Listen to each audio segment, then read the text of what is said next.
Bienvenidos a la Comunidad Decide. Es grato recibirlos en este séptimo programa de la Comunidad Decide, donde vamos a seguir analizando las propuestas que tienen los candidatos rumbo a las elecciones del 20 de octubre. Damos las gracias a la gente que está en sintonía del sistema RTP y también quienes siguen esta alianza de medios, La Razón y Extra de La Paz, Opinión de Cochabamba, La Patria de Oruro, el periódico de Tarija, El Día de Santa Cruz, Radio Metropolitana, Radio La Doble y el sistema RTP está junto a ustedes. Bueno, vamos a saludar a nuestros compañeros de trabajo que desde la ciudad del Alto también estarán participando de la Comunidad Decide.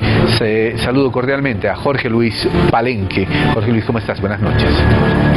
¿Qué tal, Irgen? Un gusto saludarte. Estamos preparados, contentos de poder llevar este programa a toda la audiencia del sistema de radio y televisión popular. Durante la próxima hora y media tenemos mucho material y muchas consultas para el candidato expresidente Carlos Mesa. Bueno, también vamos a saludar a nuestra analista Verónica Rocha. Verónica, ¿cómo estás? Buenas noches. Hola, buenas noches, Irgen. Buenas noches a los compañeros que están acá en el set del Alto. Un domingo más en el que esperamos poder generar algunos insumos y algunos aportes para el voto informado de la ciudadanía. Buenas noches. Bueno, también está junto a nosotros Marco Mendoza del periódico Extra. Bueno, buenas noches, un gusto, gracias por la invitación y esperamos hoy pues conocer un poco más de las propuestas de don Carlos Mesa. Gracias. Bien, y también en el análisis está Yerko Illich. Yerko, buenas noches. Buenas noches, Irgen. Buenas noches, Marco. Hola, Jorge Luis. Hola, Vero. Y obviamente bien, buenas noches al candidato Carlos Mesa. Bueno, gracias a los compañeros que están en la ciudad del Alto y en nuestros estudios centrales. Saludamos cordialmente a don Carlos Mesa. Don Carlos, gracias por estar junto a nosotros. Muy buenas noches, muchísimas gracias por la invitación. Siempre es una oportunidad importante para poder debatir y para poder establecer con claridad lo que nosotros proponemos como comunidad ciudadana y yo mismo como candidato en estas elecciones. Muchas gracias. Bueno, vámonos ya con las preguntas. Vamos a iniciar esta ronda de preguntas justamente con Jorge Luis Palenque, gerente del sistema RTP.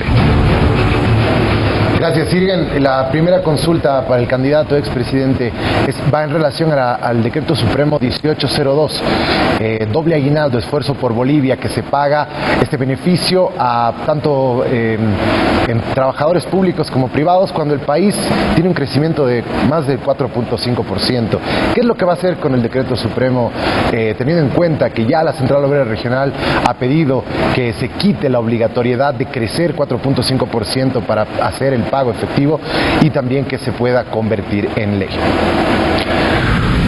Primero, decir que el doble aguinaldo es parte de una norma, un decreto supremo que establece un límite, tú lo has dicho muy bien, 4,5% del crecimiento del Producto Interno Bruto.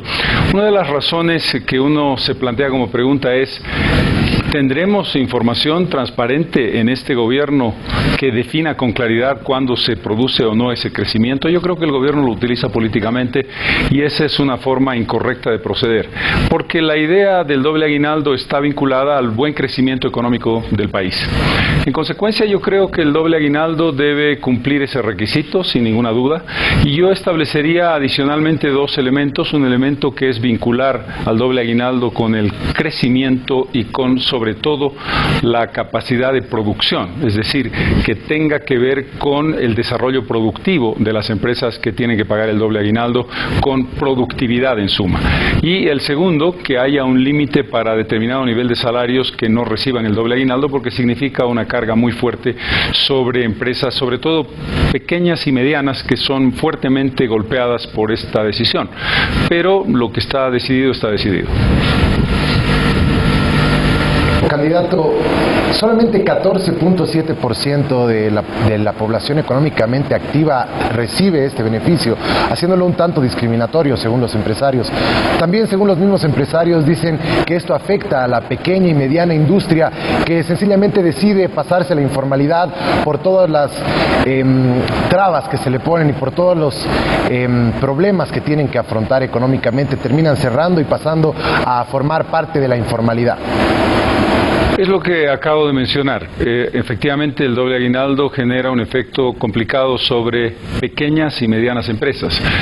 Por eso hay que establecer su pago primero cumpliendo rigurosamente una información creíble, transparente del Instituto Nacional de Estadística. Esto es un crecimiento del país anualmente de 4,5% o más del 4,5%. Hay que mencionar que esa es una cifra que, si nos atenemos a la realidad del crecimiento y no a las cifras trampeadas del gobierno, probablemente no se ha llegado el último año. El segundo elemento que tiene que ver con ligar el doble aguinaldo a la productividad es un elemento complementario que disminuye esa presión, y el tercer elemento es que haya un límite de salarios para recibir el doble aguinaldo. Bien, don Carlos, vamos a continuación con la pregunta de Marco Mendoza, periodista del Extra. Bueno, don Carlos, buenas noches. La primera pregunta es, ¿cuáles consideran que son las primeras medidas económicas que debe adoptar su gobierno?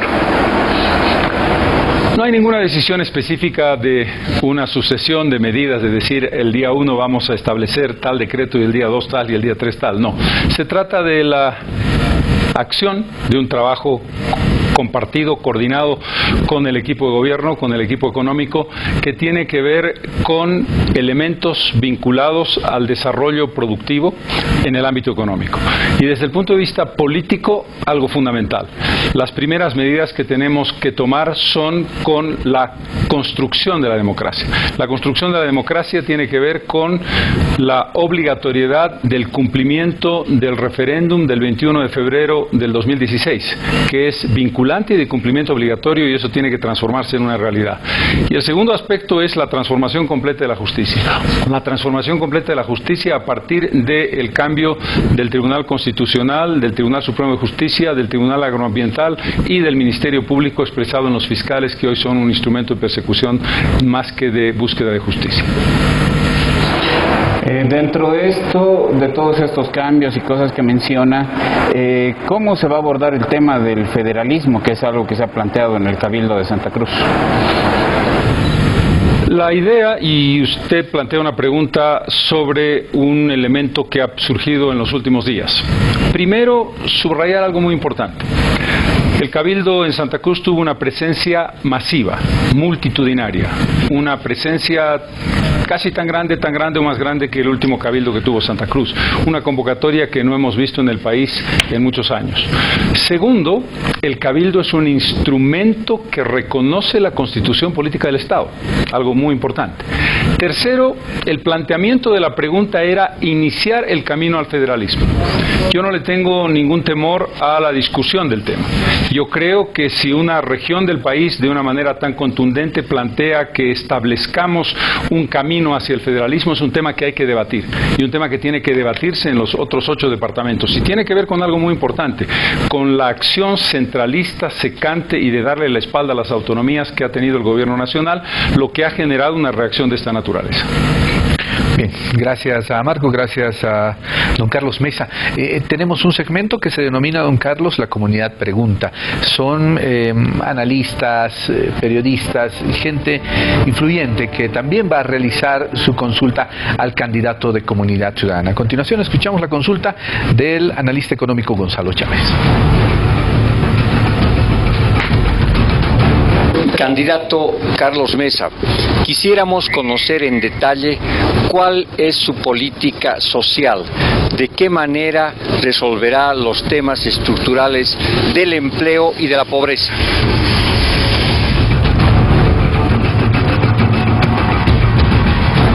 Primero, con relación al tema del empleo, nosotros tenemos un plan que tiene que ver con la necesidad de una educación para el trabajo. Esto es generar una serie de elementos, de instrumentos de formación en los jóvenes, tanto en los últimos cursos de secundaria como en la universidad, para definir una lógica mucho más racional entre oferta de trabajo y demanda de trabajo. Que los jóvenes se preparen no solamente en profesiones y en carreras, y esto tiene que ver con el sistema universitario, que son las que demanda el mercado laboral, pero además que tengan las condiciones para generar sus propios proyectos de emprendedurismo. El emprendedurismo es un elemento fundamental en este camino.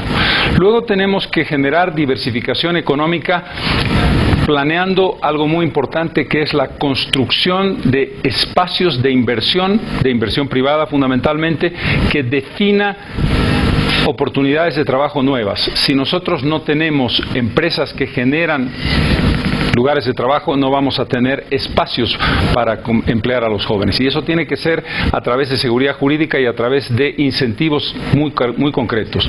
El otro elemento tiene que ver con un Estado que es el primer empleador del país, y tiene que terminarse la idea de que el carnet azul o el carnet naranja es el que vale para ser empleado del Estado, y por el contrario, proteger el empleo de quienes lo hacen adecuadamente en el del servicio público y generar un empleo a través de un currículum adecuado. Tercero, la diversificación en el trabajo tiene que ver, por ejemplo, con espacios de lo que llamamos economía naranja, que tiene que ver con turismo, que tiene que ver con sector productivo, que tiene que ver con ciudades inteligentes, que tiene que ver con tercerización de lo que se llama inteligencia artificial. Son espacios de generación de empleo. Con relación a la lucha contra la pobreza, cambiar la lógica de la lucha contra la pobreza pensada solamente en el ingreso per cápita y en el incremento del ingreso por persona, y pensar en que hay la pobreza multidimensional que tiene que combatirse con inversiones directas sobre mortalidad materna, mortalidad y morbilidad infantil entre 1 y 5 años, que tiene que ver con elementos de nutrición. Es decir, la lucha contra la pobreza no solamente mejores ingresos, sino una inversión directa en sectores que están afectados con indicadores muy preocupantes. Gracias, don Carlos. Bueno, vamos a irnos a una nueva pregunta, esta vez a través de nuestras redes sociales. La pregunta que ha llegado a través del Twitter de Gabriel Espinosa, también un analista económico. Vámonos, por favor, con esta pregunta que a continuación vamos a leer para el candidato Carlos Mesa. Pregunto a Carlos Mesa, si es elegido presidente, ¿cuáles serían las medidas prioritarias que tomaría para impulsar el desarrollo del emprendimiento privado? Primero tienes que cambiar el sistema de justicia, y tú dirás por qué tiene que ver el sistema de justicia con el emprendimiento privado. Porque un sistema judicial que no funciona, que está podrido hasta los huesos como el que tenemos en Bolivia, no te permite confiar en las reglas de ese sistema y en las reglas de esa estructura. Tenemos que cambiar, por ejemplo, lo que está pasando con los contenciosos tributarios y con los contenciosos en términos de aduana y de aranceles. Tenemos que establecer elementos de seguridad jurídica, y seguridad jurídica quiere decir contar con un sistema judicial creíble. Tenemos que contar con reglas del juego claras. Tenemos que establecer una lógica de impuestos no extorsivos, que los impuestos no sean de 100 bolivianos que tú pagas, 70 por intereses, por multas y por una serie de elementos adicionales a los que tú tienes que pagar objetivamente, y solamente 30 bolivianos de los que pagas, de los 100 que pagas, por lo que realmente tienes que contribuir.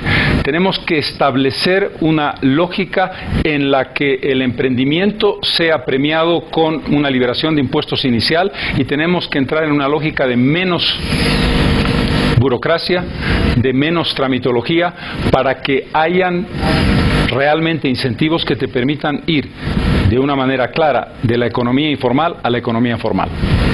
Bueno, gracias, don Carlos. Vámonos con más preguntas de la comunidad. A continuación, Marcelo Arequipa, y esta es su consulta.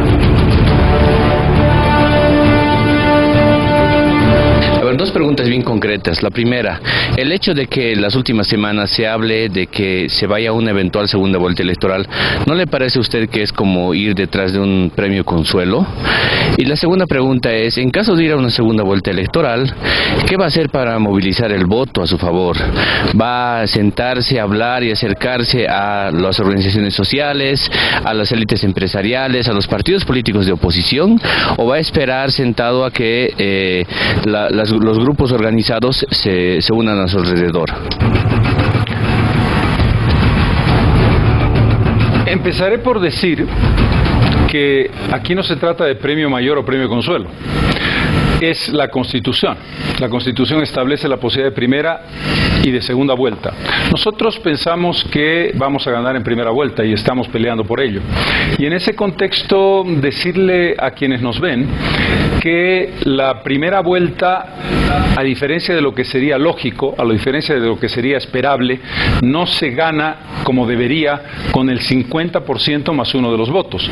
Se gana con el 40% de los votos, lo cual no es justo, lo estoy subrayando, es lo que dice la Constitución y hay que cumplirla, pero establece una ventaja para uno de los candidatos, el que pueda ganar por esa diferencia, 40% o 10 puntos de diferencia con el segundo. Eso nos plantea la pregunta de si esas reglas son las adecuadas o no, pero son las que existen y hay que cumplirlas. De eso se trata el voto y hay que cumplirlo, y yo no creo que haya ninguna razón para pensar que se trata de un premio consuelo. No he pensado en la segunda vuelta porque pensamos ganar en primera. Bien, gracias don Carlos. Entendemos que tenemos un tuit más. Ahí está la pregunta de Ángel Careaga. Vámonos justamente con esta consulta que hace a don Carlos Mesa.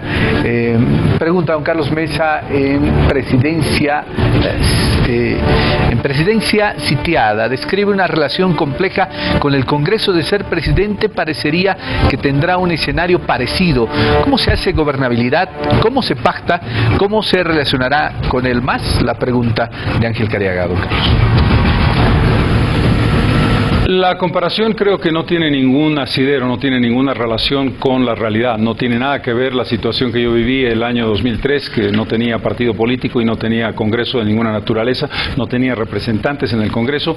Ahora estamos construyendo, de hecho ya tenemos una agrupación política muy importante, una alianza política denominada Comunidad Ciudadana, que va a obtener un muy importante número de senadoras, senadores, diputadas y diputados. Por lo tanto, vamos a tener un respaldo político muy importante.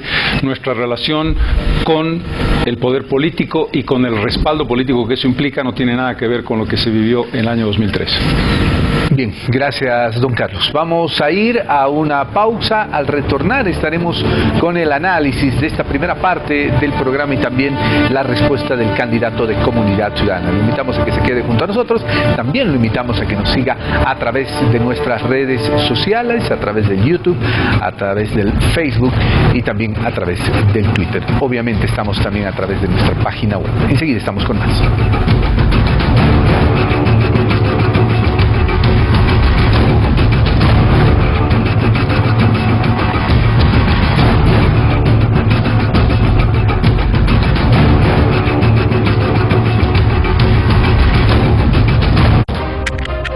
El Salar de Uyuni, mejor atracción turística natural de Sudamérica.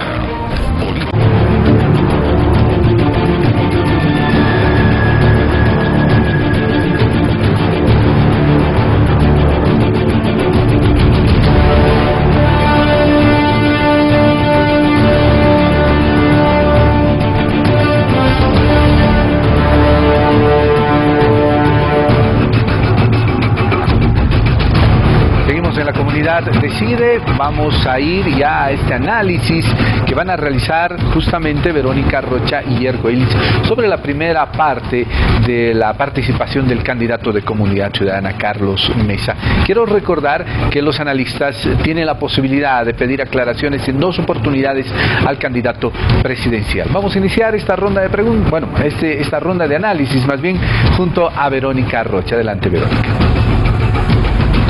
Gracias, Sirgen. Un saludo al candidato Carlos Mesa, que se encuentra en La Paz. Bueno, yo quiero hablar de un tema que nos hace mucho a la emocionalidad como país. La anterior semana el candidato Ortiz volvió a poner sobre la mesa, en ocasión de que se cumplía un año de que habíamos recibido noticias sobre el fallo determinante de La Haya, y volvió a poner sobre la mesa un tema que ha sido de mucha importancia en la última gestión, en esta gestión del gobierno del MAS, y un tema por el cual también los contrincantes del señor Mesa lo acusan de estar de haber trabajado con el MAS. Él ya ha señalado varias veces que él considera que la representación que hizo tuvo que ver con una representación del Estado, más que una alianza partidaria o de gobierno. Y bueno, es indudable que tanto los tres candidatos que ahora encabezan las encuestas, es decir, el presidente Evo Morales, el candidato Mesa y el candidato Ortiz, los tres en algún momento han estado material, físicamente, espiritual y moralmente con el intento que hicimos en La Haya de reivindicar la cualidad marítima del país. En ese sentido, quiero preguntarle al señor Carlos Mesa, ¿cuál es el lugar que ocuparía en su gobierno, si es que el pueblo decide darle su voto y hacerlo presidente del país, cuál es el lugar que ocuparía la reivindicación marítima, también el tema de las aguas del Silala, en suma, cuál sería el lugar dentro de su gobierno que ocuparía la relación con Chile y cómo lo encararía si es que llegara a ser presidente? Se trata de una cuestión de la mayor importancia, desde luego. Primero, decir que es el asunto más significativo de las relaciones exteriores de Bolivia. Yo siempre me acojo a las palabras de Daniel Sánchez Bustamante, quien en 1910 dijo que mientras Bolivia exista como país, no cejará un minuto hasta no conseguir un puerto cómodo y soberano sobre el Océano Pacífico, y eso no ha cambiado un milímetro aún con el fallo de La Haya. Pero no escuchar, no entender que en el fallo de La Haya fuimos, digamos, víctimas de un traspié, de un revés, de un fallo en contra, sería no entender lo que realmente un país debe entender en términos de Estado. Esto implica que probablemente haya un paréntesis sobre la cuestión, pero nunca ceder ante la evidencia de que nosotros tenemos la razón. ¿Qué es lo que hay que hacer? Hay que mantener una relación con Chile. Creo que a nivel de cónsules está perfecto porque tienen un rango prácticamente de embajadores vinculado, ya lo hemos vivido en los últimos días, al libre tránsito, vinculado al intercambio comercial, preguntándonos sobre qué vamos a hacer en nuestra relación de el tipo de intercambio con puertos como Antofagasta, Iquique y Arica, cómo podemos desplazar parte significativa de ese comercio y de esa carga con los puertos del Perú, Matarani e Hilo. El caso de Hilo es fundamental, yo creo que ahí tenemos que hacer una alianza de Estado a Estado con el Perú, público-privada y privada entre Bolivia y Perú para convertir a Hilo en una opción real, y tenemos que mirar al Atlántico. El Atlántico es fundamental, y cuando digo el Atlántico me refiero a lo que hay hoy, Puerto Aguirre, Puerto Jennifer y Puerto Gravetal, en Laguna Cáceres, Puerto Quijarro, pasando por el Canal Tamengo. ¿Y qué hacemos con Puerto Bush? Tenemos que tener una opción en el Atlántico que es fundamental. Todos estos aspectos son parte de una estrategia que nos da la lección aprendida vinculada a la cuestión marítima, que sigo diciendo no cejará nunca, aunque hoy uno tiene que entender que hay que hacer un paréntesis en el tema, sería una necedad insistir en este momento en esa cuestión, pero no hay que dejar nunca esa reivindicación. Y con relación a la cuestión del Silala, vamos a heredar lo que será un fallo de la Corte Internacional de Justicia, de una negociación y de una gestión que ha hecho el gobierno de Evo Morales. Gracias, candidato. Tengo la impresión, por la respuesta que usted acaba de brindarnos, que estaría señalando que en caso de ser usted de llegar a ser gobierno, le estaría dando un lugar central al tema de la relación con Chile y al tema, por supuesto, de la reivindicación marítima y las aguas del Silala. En ese sentido, quisiera hacerle un par de preguntas más relacionadas con el tema para poder profundizarlo más. Usted habla de un paréntesis que puede sonar cauto y sensato toda vez que estamos a un año de realmente haber sido desmoralizados como país respecto a esta causa. ¿Cuánto tiempo más o menos estaría hablando de ese paréntesis? No le pido que me dé un tiempo concreto, claramente, sino si es que en su gobierno se va a encarar con firmeza lo relativo a estas causas. Y finalmente le quisiera preguntar, ¿qué le dice usted a una gran generación de jóvenes que más bien tienen la sensación de que deberíamos dar la vuelta de página con el tema de Chile y asumir que el mundo es otro y que esa es una reivindicación que podría haber quedado de lado? Esa es una corriente que después de lo pasado hace un año ha empezado a surgir, y ciertamente hay mucha gente joven, sobre todo, que piensa que deberíamos más bien dejar de lado estos temas que ya hace a los siglos atrás, y más bien empezar a mirar al futuro de otra manera. No son incompatibles. La pregunta plantea un razonamiento que me parece muy sensato. Los jóvenes tienen una mirada de futuro y nosotros también. Esa mirada de futuro no quiere decir que nosotros demos la vuelta a la página en el sentido definitivo, pero sí damos la vuelta a la página en la práctica de llevar adelante una relación que tiene que trabajar un triángulo de complementariedad. Hace algunos años el presidente Paz Estenssoro decía que los países más complementarios económicamente en la región de nuestros vecinos, hacía referencia, uno de ellos es Chile, el más complementario, y por lo tanto hay que trabajar en una relación constructiva. Esa relación constructiva no quiere decir olvidarse de lo que uno tiene pendiente, eso seguirá pendiente, pero es correcto. Tenemos que trabajar de manera práctica en tema portuario, en tema de intercambio comercial, en tema energético, en el triángulo sur Perú, oeste Bolivia y norte de Chile, que puede generar una complementariedad extraordinaria, porque de una manera muy significativa en las tres regiones, los tres países atraviesan una realidad. Son las regiones, si no las más deprimidas, de las más deprimidas de cada una de estas naciones. Por lo tanto, hay muchísimos desafíos que podemos llevar adelante con mirada de futuro, con mirada pragmática, y en ese contexto, además, nosotros formamos parte de la Cuenca del Pacífico y tenemos la necesidad de integrarnos al mundo, particularmente al Asia-Pacífico.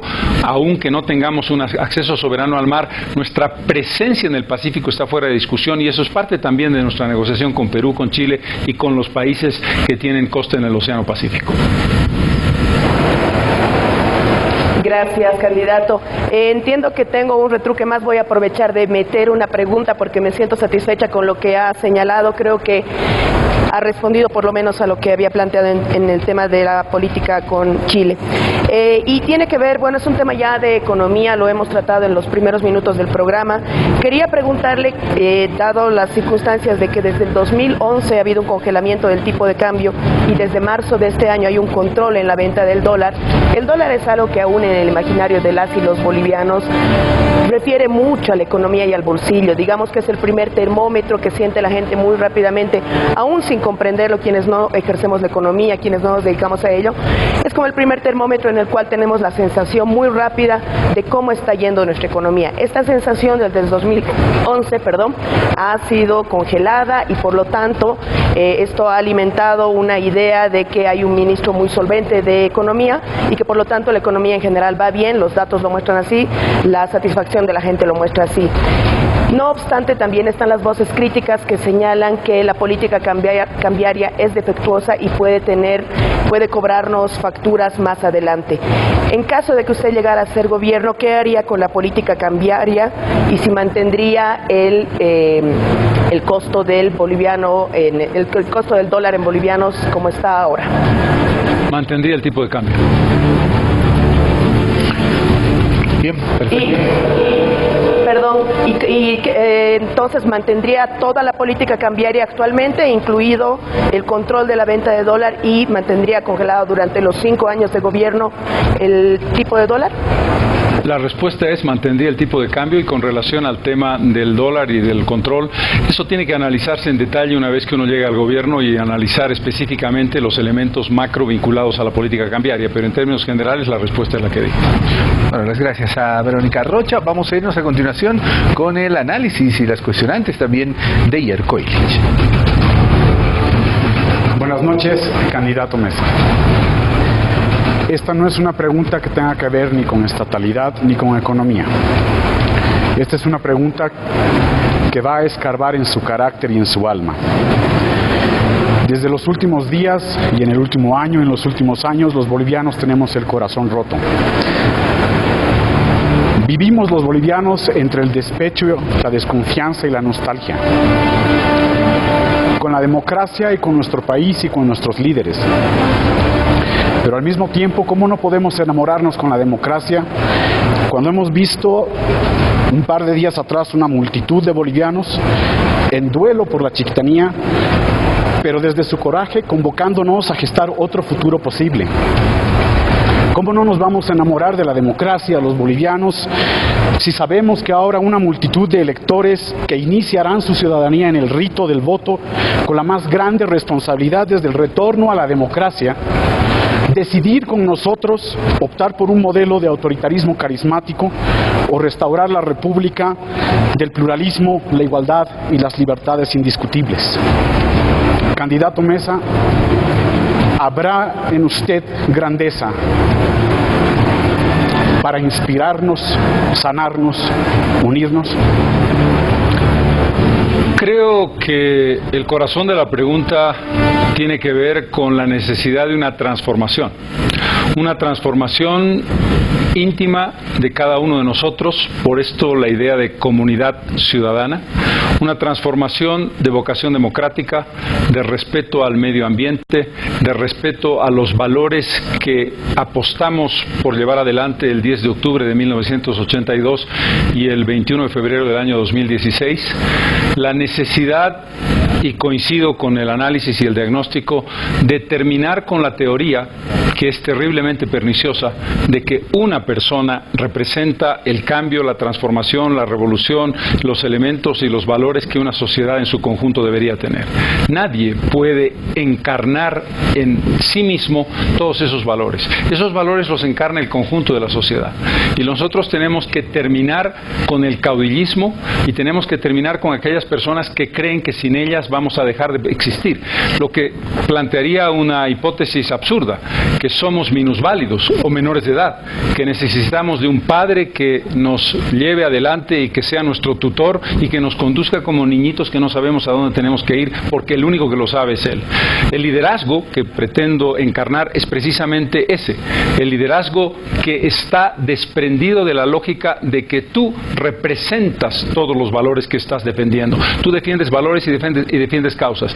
La alternabilidad en el poder, el respeto a los poderes del Estado, la construcción de un modelo republicano que además no quiere decir la negación del Estado plurinacional. El artículo 12 de la Constitución vigente dice: la República de Bolivia se organiza en su forma de gobierno de esta manera. Por lo tanto, creo que esa transformación es no solamente posible, sino imprescindible, y creo que nosotros podemos llevarla adelante a través de nuestra propuesta política. Gracias, candidato Mesa. Pero tal vez la respuesta que estoy esperando es que usted me diga: ¿está en usted la grandeza para inspirarnos, sanarnos, unirnos? Esa grandeza de Santa Cruz, esa grandeza de Siles Suazo y de tantos otros políticos y gestores de esta patria que con generosidad y también con un espíritu democrático nos han construido y nos han llevado a este casi bicentenario. Tengo una profunda, fuerte, decidida convicción democrática. La democracia es algo que llevo desde siempre, desde mis tiempos de mayor juventud. La he llevado a la práctica en todo momento y creo que esa es mi carta de presentación. La democracia es algo que es fundamental y esencial. No quiero utilizar la palabra grandeza. Daré lo mejor que tengo, todo lo mejor que tengo de mí, y lo daremos, Gustavo Pedraza, nuestras candidatas y candidatos a los diferentes cargos de senadoras, senadores, diputadas y diputados, para construir un modelo en el que se pueda creer, un modelo que dé convicción, un modelo que haga que los bolivianos sepan que Comunidad Ciudadana expresa los valores básicos de la sociedad y que nosotros no somos más que esa sociedad, somos parte de esa sociedad y la representamos con fuerza, con convicción y con una decisión clara de llevar adelante un modelo político, económico y social de siglo XXI, de justicia, de respeto a los derechos humanos, de desarrollo y particularmente de respeto a cada uno de mis compatriotas. Gracias. Bueno, ahí estaba el análisis y consulta de nuestro compañero en la ciudad del Alto y Arco Iris. Vamos a ir con más preguntas de la comunidad.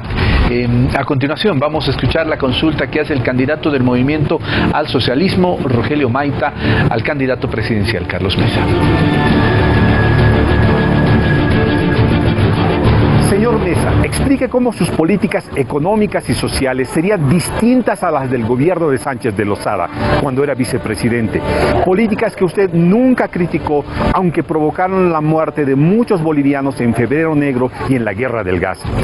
Ahora pretende hacer cosas que nunca se hicieron antes de 2006, sin ofrecer ni datos ni fuentes. ¿Por qué debemos creer que ya no avala el extractivismo salvaje que lo llevó al poder, o en la enésima promesa de erradicar la pobreza?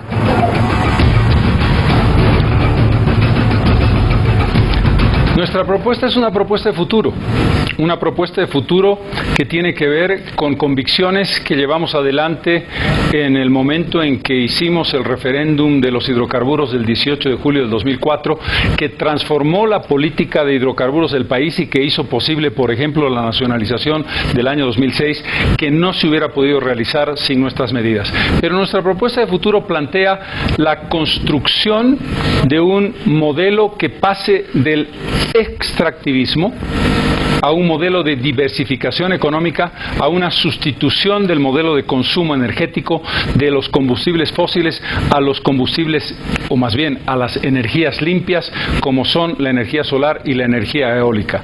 Nuestra propuesta tiene que ver con la economía naranja, que no es otra cosa que esa economía que tiene que ver con el turismo, con la cultura, con la gastronomía, con la generación de empleos de manera significativa, sin necesidad de achicar lo que el Estado ha nacionalizado, pero sin agrandar innecesariamente al Estado en función de empresas que en este momento podrían no ser rentables. Lo que nosotros tenemos que construir es un Estado fuerte que apoya a una empresa privada fuerte, que apoya a emprendedores que creen en Bolivia, que rompe la burocracia y que rompe la tramitología, que transforma la economía informal en economía formal progresivamente y que genera en modelos de producción y en modelos que tienen que ver con el viejo extractivismo cambiado radicalmente, por ejemplo el caso del litio. En el litio lo que queremos es que el Estado sea un interlocutor importante a nivel internacional de una cadena productiva que nos dé conocimiento, transferencia de tecnología, aporte, y que no seamos simplemente una parte la más débil de la cadena del producto en bruto o de la clásica industrialización del siglo XX que hoy día está superada. Bueno, gracias, don Carlos. Vamos a irnos a la comunidad de pregunta, a este tuit que ha sido enviado por Tufí Are. Él menciona: señor Mesa, para dar gobernabilidad al país después del 20 de octubre, ¿de qué partido recibiría respaldo? ¿A cuál apoyaría? ¿Al MAS? A Bolivia dice no, otros ninguno. ¿Con cuál no pactaría nunca?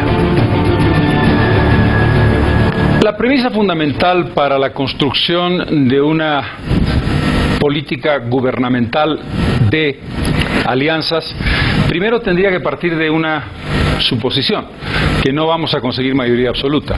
Nosotros vamos a buscar la mayoría absoluta en la Asamblea Legislativa. Este es un primer elemento. Un segundo elemento es, en esa hipótesis, nuestro denominador común se llama convicción democrática. Aquellos partidos que están en la línea del autoritarismo no pueden ser potenciales aliados de un proyecto democrático. Y la respuesta es clara. El MAS en este caso no está en el camino de una propuesta democrática, sino en la profundización del autoritarismo y un camino hacia la dictadura. No tenemos ningún tipo de prejuicios con todos aquellos partidos que crean en la democracia y que compartan los valores que nosotros proponemos en el ámbito económico y social. Perfecto. Vamos a continuación con más preguntas de la comunidad. A continuación, la ex ministra de Comunicación de este gobierno, Marianela Paco.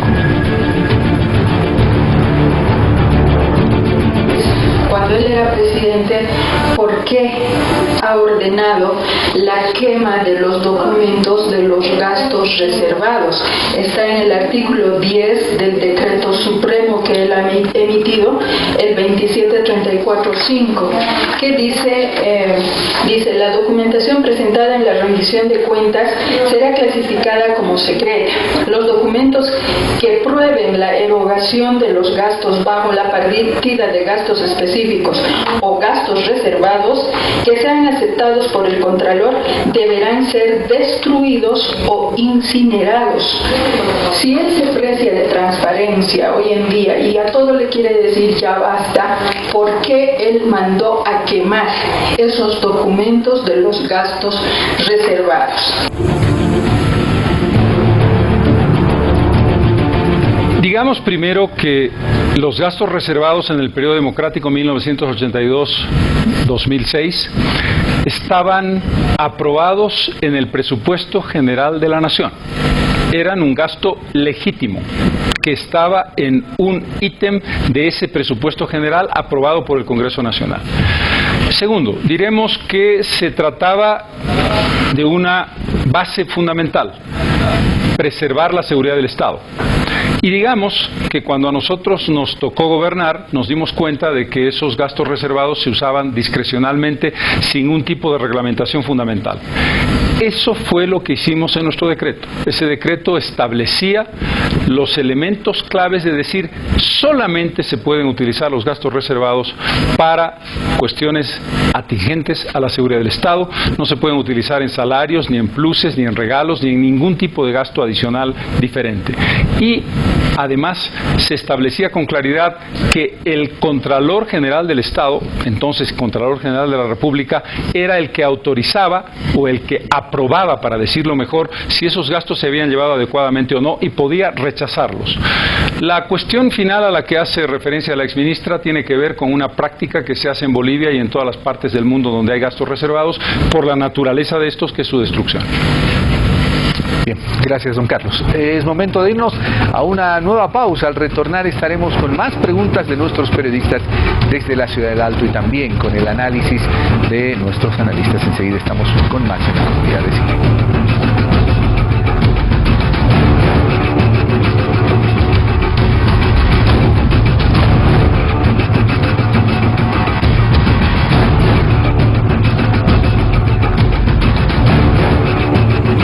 Oruro eligió a sus platos bandera en un gran festival artístico.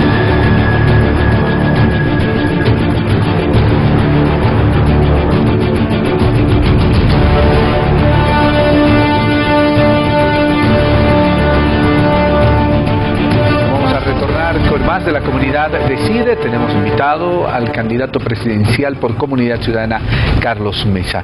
Vamos a ir a continuación con la pregunta de Jorge Luis Palenque. Muchas gracias, Sirgen. La pregunta para el candidato es la siguiente. Usted ha manifestado no va a devaluar, no va a cortar los bonos, no va a vender las empresas públicas, no va a cortar el doble aguinaldo. Es decir, suena como que usted acepta gran parte de la política económica del MAS. Tomemos en cuenta que el movimiento al socialismo utiliza la economía y la estabilidad económica como punta de lanza de su campaña política. ¿En qué es diferente usted a la propuesta del MAS en tema económico? Primero, en un elemento clave, no se puede mantener la política macroeconómica tal como la plantea el gobierno, basada en el derroche, el despilfarro y la corrupción de manera indefinida, porque el gobierno aprovechó 10 años de extraordinaria bonanza económica que ningún otro gobierno anterior había tenido. No por mérito del gobierno, que no lo tuvo, sino por los precios espectaculares de las materias primas que lo facilitaron y que le ayudaron a tener unos ingresos desmesurados que dieron esa sensación de bienestar que el gobierno se precia de tener y que tiene que ver con los precios internacionales. Para poner un ejemplo muy claro, cuando yo estaba en la presidencia se vendía el millar de pies cúbicos de gas por precios internacionales a Brasil a $1.70, $1.80 por millar de pies cúbicos, que es una unidad de medida. Ese mismo millar de pies cúbicos, ni uno más ni uno menos, el gobierno de Morales lo ha llegado a vender a $13 y como promedio entre 8 y 9 dólares. Es decir, se dan ustedes cuenta de que sin hacer ningún esfuerzo, sin hacer mayor productividad de ninguna naturaleza, solo por la venta de esa misma cantidad recibió por precios internacionales 7 u 8 veces más. Esta es la explicación de ese éxito económico. Eso les ha dado pie a los gobernantes de hoy a el derroche, al despilfarro, a la corrupción, al gasto sin ningún tipo de ton ni son. Basta mencionar el mamotreto que tenemos detrás del Palacio de Gobierno, ese edificio absolutamente innecesario que ha costado más de 50 millones, que forma parte de la del largo rosario de despilfarro increíble de este gobierno, además de cotas, mejor dicho, de corrupción gigantescas. Desde el punto de vista de nuestra propuesta, nosotros estamos proponiendo algo fundamental, que es el cambio de modelo productivo, el cambio de la idea de progreso y de desarrollo, la idea de transformar nuestro modelo productivo de un modelo extractivista a un modelo diversificado, la posibilidad de convertir al litio en un elemento impulsor de una nueva forma de entender los recursos naturales, trabajar sobre un cambio de la matriz de consumo energético, trabajar sobre un incremento de lo que llamamos nosotros el desarrollo inteligente, que es fortalecer los recursos humanos y fortalecer la inteligencia artificial y establecer una línea distinta que tiene que ver con economía naranja, que tiene que ver, lo decía, con turismo, con cultura, con gastronomía, que son, y esto es muy importante subrayarlo, instrumentos fundamentales de transformación. Y eso tiene que ver con un proceso. Adicionalmente, hay que eliminar los gastos superfluos. Tiene que ver con una lógica totalmente distinta. Bien, pero usted no va a contar con la bonanza económica que tenía el movimiento al socialismo y plantea muchos programas sociales, aumento en presupuesto, en salud, en justicia, muchísimo gasto también. No va a contar con la bonanza económica que ha contado el movimiento al socialismo. ¿Cómo plantea, teniendo en cuenta que hay muchos ajustes económicos que se deben realizar? El déficit fiscal, la caída de las reservas internacionales, muchos otros aspectos, el déficit comercial, tantos otros que obligan a hacer ciertos ajustes económicos. ¿Cómo va a utilizar el dinero si no va a contar con la bonanza que tuvo el MAS? Bueno, es interesante que la pregunta primero me decía que vivimos la más grande bonanza y que estamos muy bien y que todo es más magnífico y que el gobierno se precie de tener éxito, y parece que la pregunta implicaba que sí. Ahora resulta que tenemos un sistema que se está cayendo en pedazos. Vamos a ponernos en un punto intermedio, en un punto que diga hay cosas que no son sostenibles, y lo que no es sostenible es que de un presupuesto de un Producto Interno Bruto de 42.000 millones de dólares, el 6% del Producto Interno Bruto se va en despilfarro, en derroche y en corrupción. Estamos hablando de más de 2.700 millones de dólares. Si solamente ahorras ese dinero, si solamente manejas adecuadamente esos ingresos, que en realidad los has convertido en un gasto que es un desperdicio, tú puedes establecer una reformulación de tu presupuesto general, además generando prioridades en educación y salud fundamentalmente, solamente con esos elementos. Lo otro vinculado a la macroeconomía tiene que ver con el equilibrio entre la inversión pública y la inversión privada extranjera, que requiere equilibrarse. ¿En qué sentido? Hoy día por cada $5 que se hacen en inversión pública se hace $1 de inversión extranjera, que es la más baja de la región, y eso quiere decir que no tenemos condiciones de seguridad jurídica y condiciones de estabilidad adecuadas para lograr esos ingresos. No es que tengamos que dejar de hacer inversión pública, por supuesto que sí, pero hay que hacer que ésta sea más equilibrada para que no te afecte lo que tú acabas de decir, caída de reservas, lo que tiene que ver con el incremento del déficit fiscal, que hay que reducirlo progresivamente en los próximos 5 años. Bien, vamos a continuación con la consulta de Marco Mendoza del periódico Extra.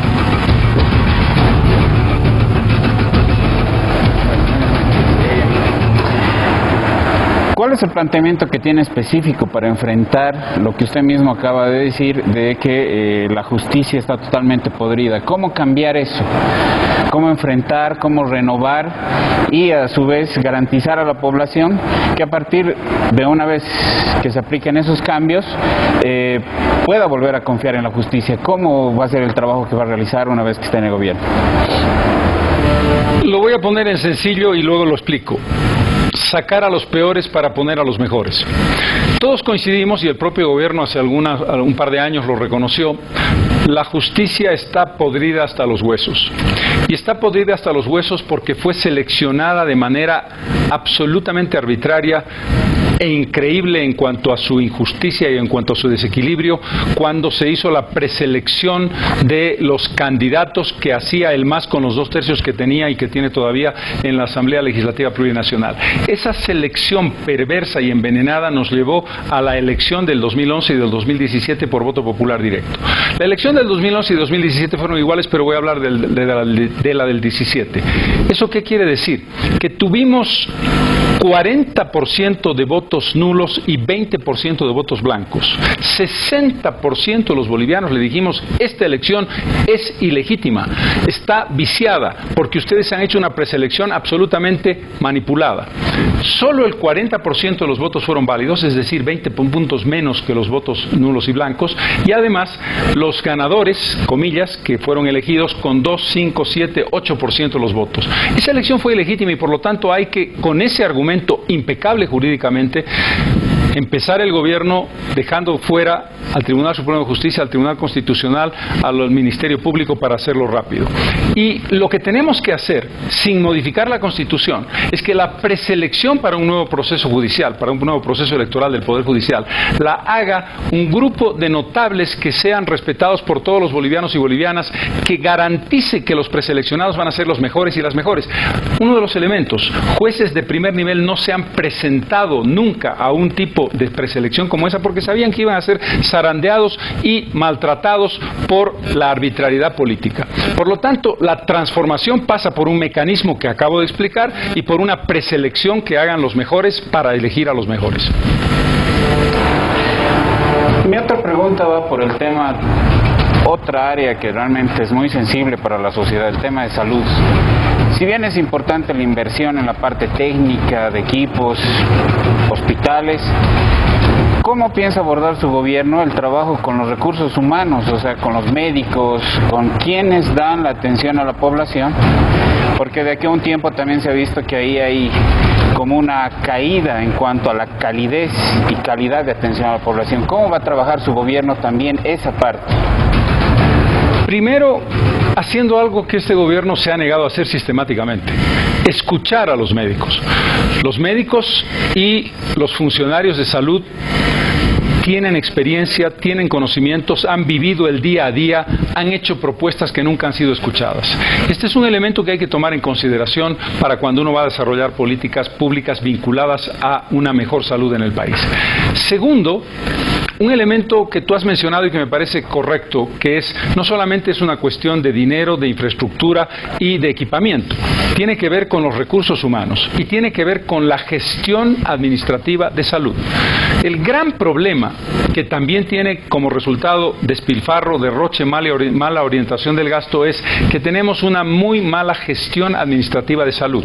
Cuando tú llevas a una persona a una ficha absurda que tiene que hacer unas colas interminables para desgastarse, cuando puedes hacer una aplicación en un teléfono celular, no estás aplicando eficiencia.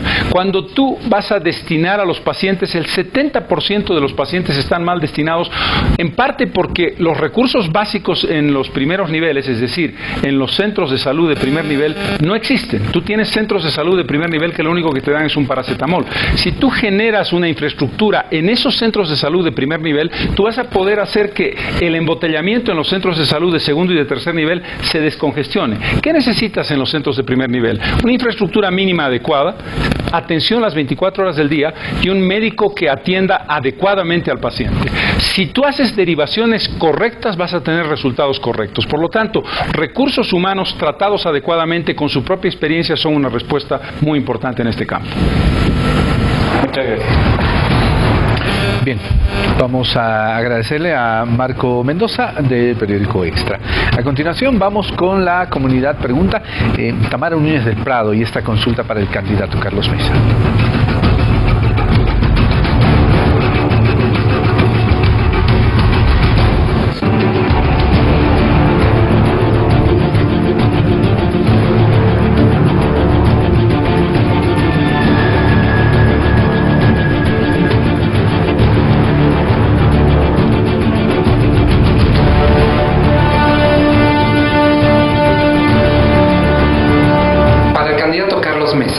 Usted hace 14 años vetó la ley de derechos sexuales y reproductivos.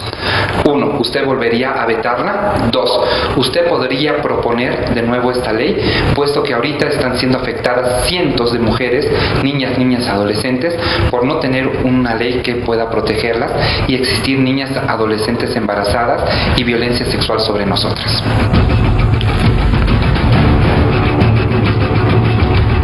La respuesta la da la Constitución Política del Estado.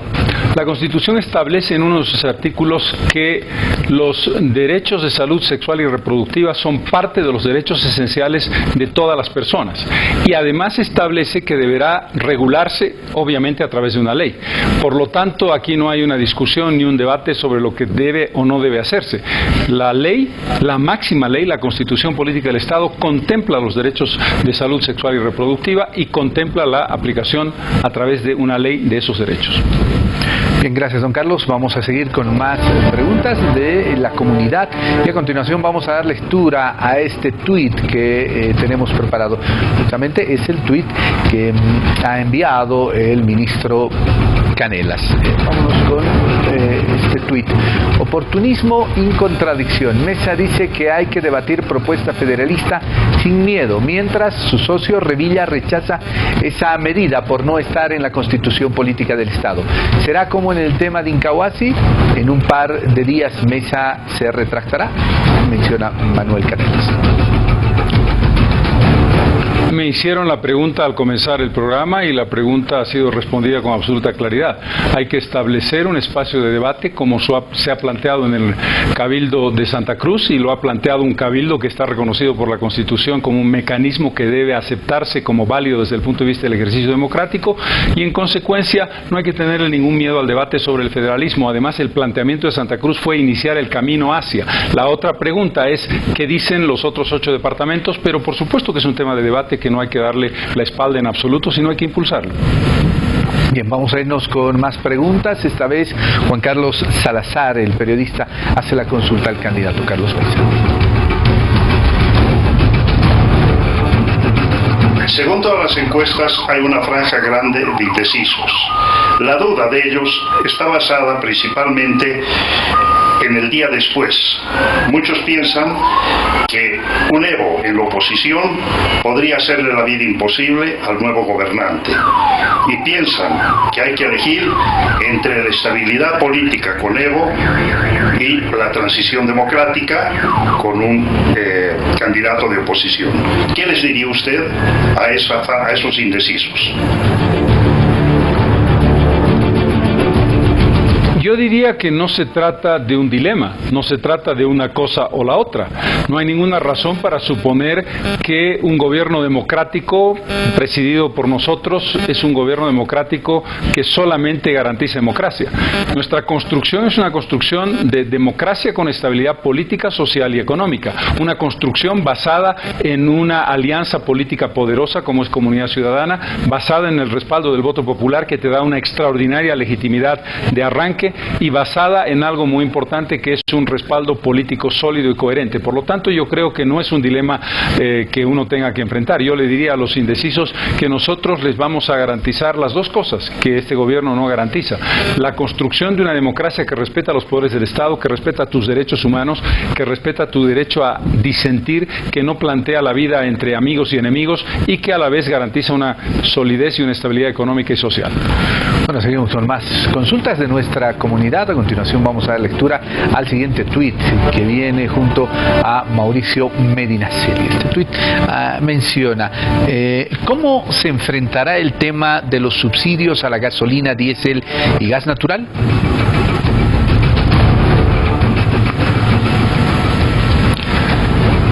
El subsidio tiene que ver fundamentalmente con la importación y tiene que ver con un problema de fondo que es la exploración de recursos nuevos y un énfasis en la exploración de espacios geográficos y de lugares de producción en los que los líquidos, tanto la gasolina como el diésel, sean prioritarios. Nosotros sabemos que nuestros campos tienen mayoritariamente gas al que viene asociado el líquido, que es muy volátil y que por lo tanto es poco pesado para la fabricación de diésel, pero eso no quiere decir que no se puedan encontrar pozos de esa magnitud. Eso tiene que ver con una lógica de discernimiento en el ámbito impositivo. No se trata de bajar impuestos, sino de generar incentivos en la recuperación de inversión, en la recuperación de costos, y tiene que ver con una franja que no es lo mismo el establecimiento de un impuesto a un megacampo gasífero que a un campo que te va a producir líquidos, porque lo que Bolivia necesita efectivamente efectivamente es sustituir la importación de diésel y gasolina en lo posible. Y eso implica una política de inversión de las empresas que ya están trabajando en Bolivia, porque hay que decirlo, el gobierno de Morales tiene la presencia de empresas internacionales, transnacionales, o empresas como Petrobras, o empresas como Total, o empresas como Repsol. No vaya a creer el televidente que aquí estamos viviendo solamente en función del trabajo de YPFB. YPFB está asociada con esas empresas internacionales. Lo que pasa es que no tienen los incentivos, ni la seguridad jurídica, ni las condiciones adecuadas que hay que construir. Bien, gracias, don Carlos. Vamos a irnos a la última pausa. Al retornar estaremos nuevamente con el análisis de este programa junto a Yerko Illich y Verónica Rocha desde la Ciudad del Alto, y también con más consultas. Enseguida estamos en la parte final de la comunidad.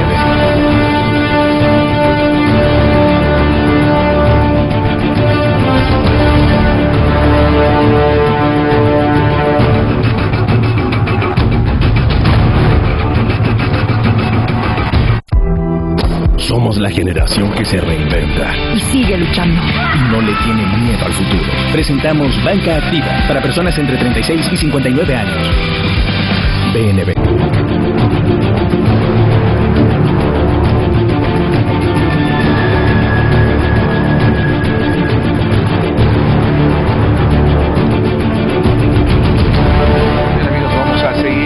De la comunidad decide. Vamos a irnos hasta la Ciudad del Alto con el análisis que va a realizar Yerko Illich y también la pregunta que quiera formularle al candidato Carlos Mesa.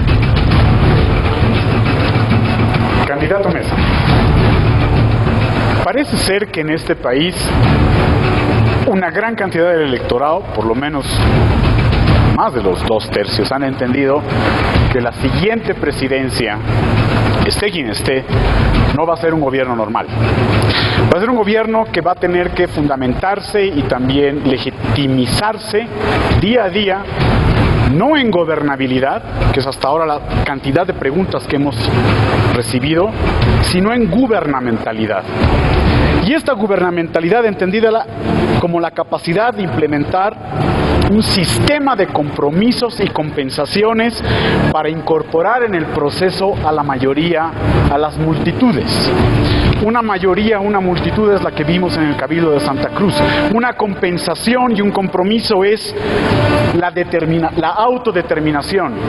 La más grande promesa de la democracia es la autonomía. Y por lo tanto el camino hacia el federalismo no es ilógico. Federalismo no es secesión. Secesión es nacionalismo más populismo.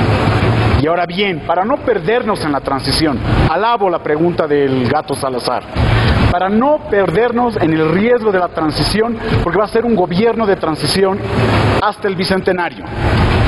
Necesitamos saber cómo está planificada su presidencia. ¿Quiénes encabezan la lista del equipo de transición por lo menos los primeros 100 días? Necesitamos saber quiénes decidirán, al menos, en 3 áreas importantes. ¿Quiénes estarán ante el desafío económico?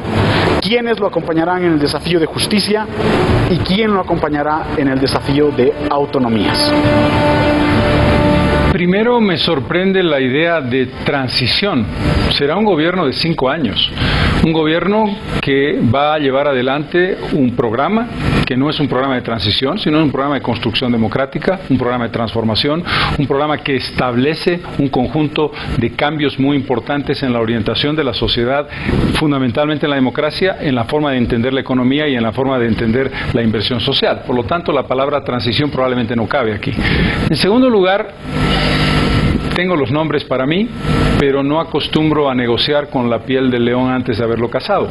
Cuando tengamos un resultado que me dé el triunfo, hablaremos de esos nombres. Ok. No, candidato Mesa. Transición no es acortar periodo. Transición posiblemente no sea lo que le pasó al presidente Hernán Siles Suazo, hasta ahora el más grande demócrata que hemos tenido desde el retorno a la democracia y posiblemente desde el 52. Transición implica la restauración de la República, de las instituciones y el Estado de Derecho. Y esta transición demanda, además, que en algún momento usted, como presidente, tenga la grandeza y la generosidad para devolverle al Parlamento la responsabilidad de designar a los actores en el servicio público que lo acompañarán usted en ese gobierno de transición y dejarles hacer la reingeniería jurídica para que se pueda instalar el Estado de Derecho. A eso me refiero con transición. Por eso voy a insistir. ¿Quiénes lo van a acompañar? No voy a entrar en un debate, respeto lo que tú planteas en la descripción conceptual de transición, es una visión muy respetable, no la comparto, pero no es lo relevante. Lo relevante, en lo que sí estamos de acuerdo, es que lo que tenemos que hacer es una tarea gigantesca en la que la institucionalidad democrática tiene que ser construida de nuevo y construida de forma tal que aprendamos de la lección de lo que fueron las imperfecciones del proceso democrático anterior al año 2006 y el autoritarismo flagrante del periodo 2006-2019-2020, cuando termine el gobierno del señor Morales. Con relación a la insistencia, también insistiré. Ahora voy a hacer la metáfora de otra manera. Cuando lleguemos a ese puente, lo vamos a cruzar.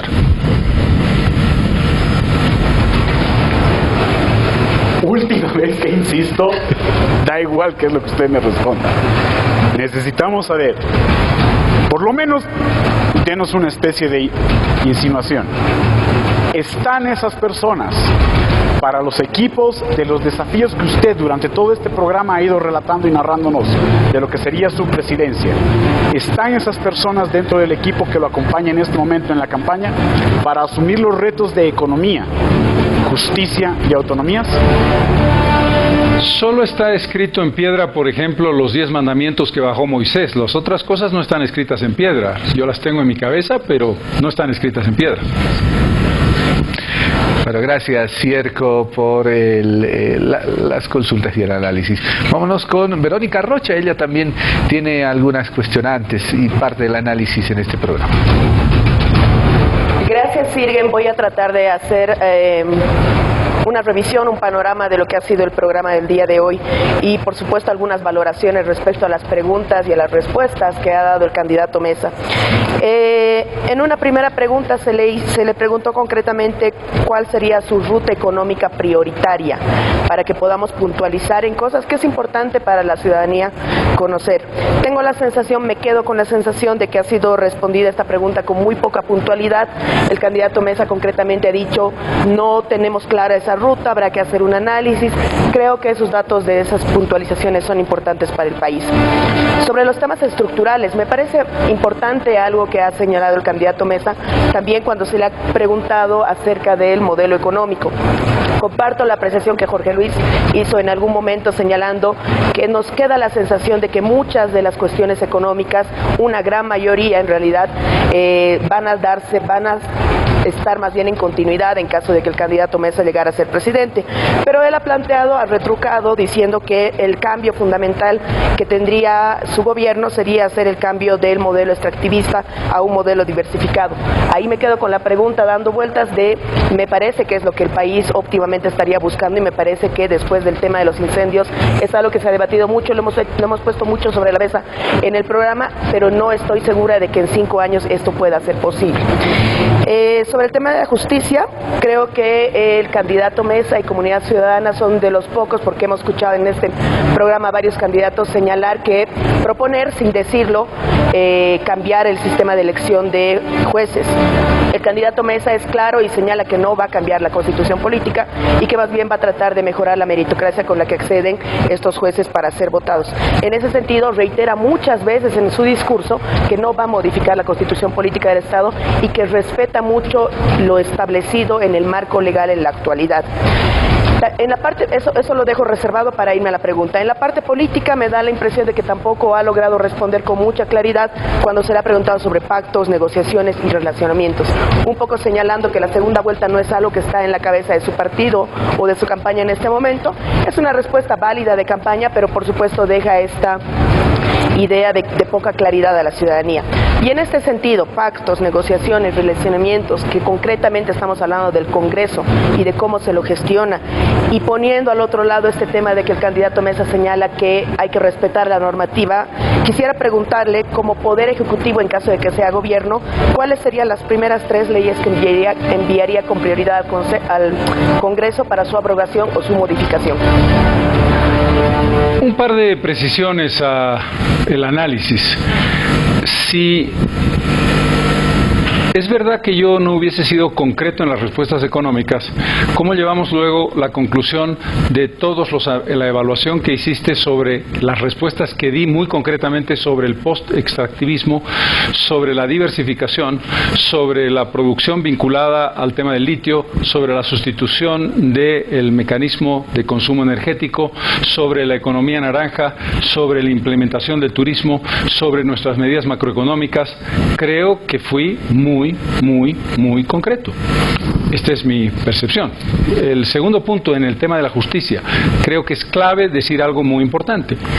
Vamos a cambiar la cabeza del Poder Judicial en cuanto lleguemos al gobierno. Independientemente del mecanismo que sustituya a esas autoridades por su ilegitimidad de origen las vamos a cambiar inmediatamente. Esto es muy importante y esto hace una diferencia fundamental, central, con lo que este gobierno ha hecho, que es respaldar a una justicia corrupta, políticamente militante e inepta desde el punto de vista profesional. Creo que hay una diferencia muy significativa entre una descripción general y la medida concreta que nosotros estamos proponiendo. Con relación a la pregunta en concreto, 3 leyes, yo quiero reiterar lo que dije al principio. Una vinculada al tema judicial, la segunda vinculada a el cumplimiento obligatorio del referéndum del 21 de febrero del año 2016, que es vinculante y de cumplimiento obligatorio. Esa será una ley de las primeras que vamos a hacer. Pero luego tendremos que desarrollar un conjunto de acciones que no se pueden resumir en 3 leyes. Simplemente menciono 2 ejemplos porque hay muchísimas cosas que tendríamos que hacer. No hay ninguna línea de continuidad. Con relación a la cuestión política, fue muy claro. ¿Con quién no me voy a aliar? Más claro que el agua. No me puedo aliar con un partido autoritario y con un gobernante autoritario hoy. En consecuencia, todo aquel que abraza la democracia y que cree que la democracia es un mecanismo por el cual vale la pena apostar y que te ayuda a la mayoría absoluta o a la mayoría aún mayor, por supuesto que está bienvenido. Eso no es ninguna ambigüedad. Esto es una clara convicción de antiautoritarismo y de prodemocracia. Gracias, candidato Mesa. Aprecio lo que usted señala. Por supuesto, me retruca de alguna manera cómo es que yo llego a esa conclusión. Esa conclusión, lo señalo, más bien yo la veo en el largo plazo. Y incluso señalo que es óptimo hacer el cambio del modelo productivo. No obstante, lo que le preocupa ahora a la ciudadanía, y voy a volver a utilizar e insistir en la pregunta que hizo alguno de mis compañeros al comenzar el programa, lo que también queremos saber es el corto plazo. A lo que la ciudadanía le preocupa es el día siguiente después de la elección, es el año siguiente después de la elección. Lo estructural, por supuesto que es importante, pero por eso preguntamos las 3 leyes, la agenda prioritaria, los nombres, porque eso es lo que no está quedando claro, por lo menos desde mi percepción. En ese sentido, le vuelvo a preguntar y le agradeceré la respuesta concreta respecto a la ruta económica prioritaria. Nómbreme 2, 3, 5 medidas que el gobierno de Comunidad Ciudadana fuera a implementar inmediatamente en el primer año para iniciar su gobierno. Esta pregunta tiene una característica muy evidente. Es una pregunta que le haces a un candidato a 4 o 5 meses de llegar a la presidencia con información absolutamente incompleta, opaca e insuficiente sobre la realidad.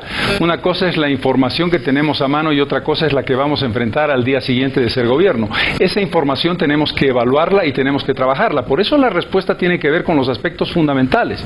Los aspectos fundamentales son construcción democrática, construcción de instituciones democráticas, establecimiento de una institucionalización en la aduana, en impuestos nacionales, en la Administración Boliviana de Carreteras, que son 3 instituciones claves en la recaudación y en el gasto.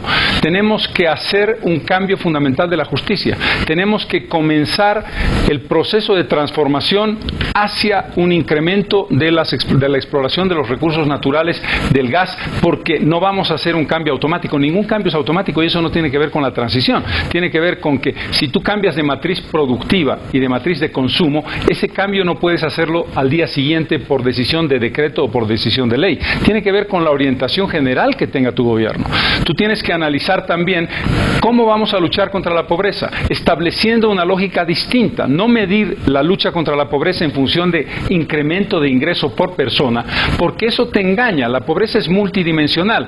Tienes que hacer una inversión directa para reducir la mortalidad materna, por ejemplo, que es una de las más altas, vamos a decirlo francamente. Si sacas a Haití, es la peor de América Latina. Y tenemos elementos muy importantes vinculados a morbilidad y mortalidad infantil, que tenemos que hacer inversiones que el gobierno no ha hecho focalizadas para reducir esos incidentes. Si tú quieres, puedo seguir adelante con muchísimos otros temas. Puedo hablarte de salud, puedo hablarte de educación.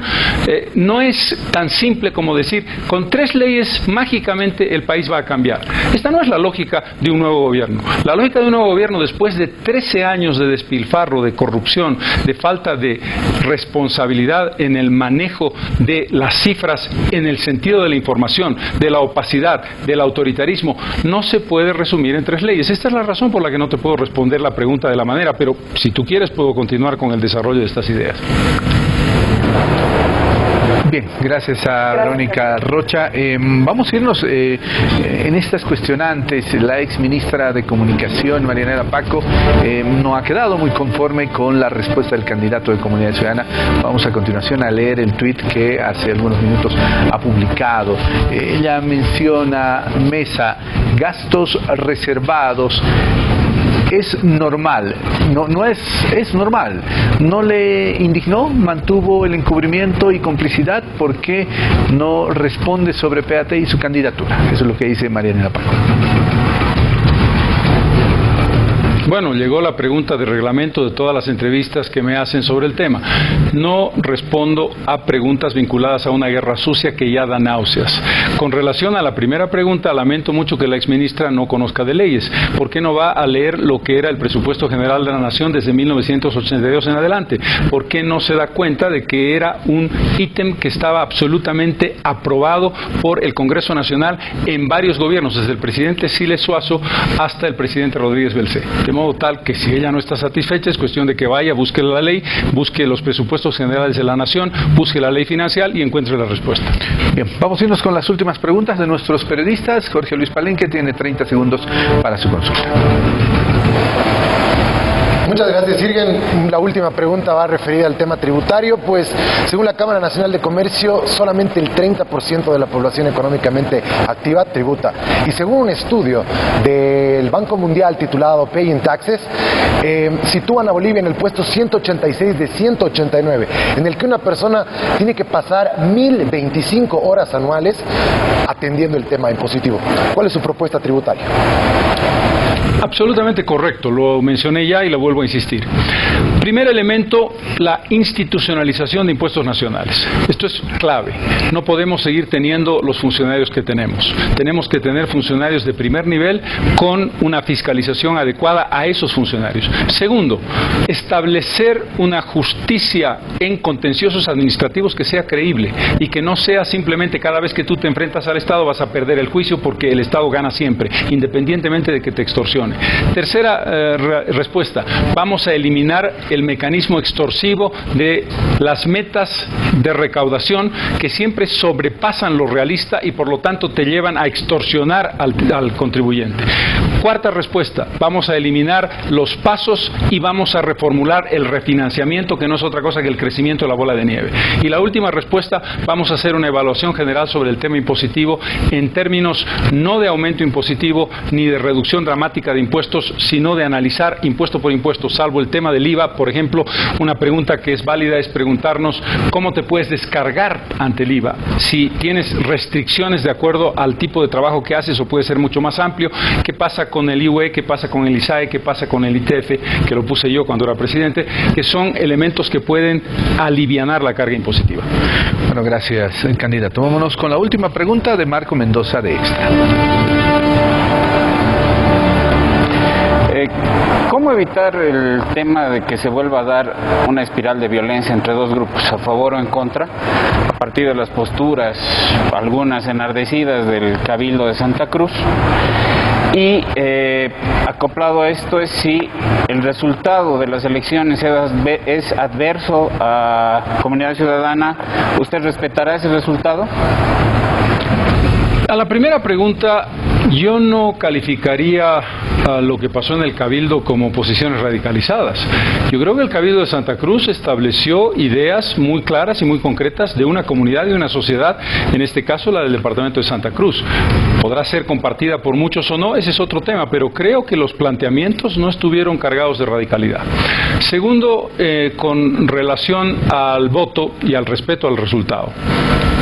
Hemos vivido una campaña desequilibrada, con una cancha inclinada a favor del MAS, con recursos groseramente utilizados por el gobierno, con medios, equipamiento. Voy a poner el ejemplo más obvio: cerrar una pista de aterrizaje de un aeropuerto para hacer campaña y hacer allí el cierre de la campaña del MAS, utilizando recursos del Estado, obligando a los funcionarios públicos a pagarse ellos mismos su transporte y su estadía allí, y cerrando arbitrariamente algo que es de todos los bolivianos, muestra el nivel, permitiendo que candidatos que no tienen derecho a hacer campaña lo hagan a título de que son senadores de la República, utilizando a las empresas del Estado como forma de publicidad, generando una serie de inscripciones muy sospechosamente incentivadas en algunas ciudades claves del exterior que eran favorables al MAS y no haciendo el mismo movimiento en otras ciudades. El crecimiento demográfico no correlativo con el crecimiento de las inscripciones en el padrón electoral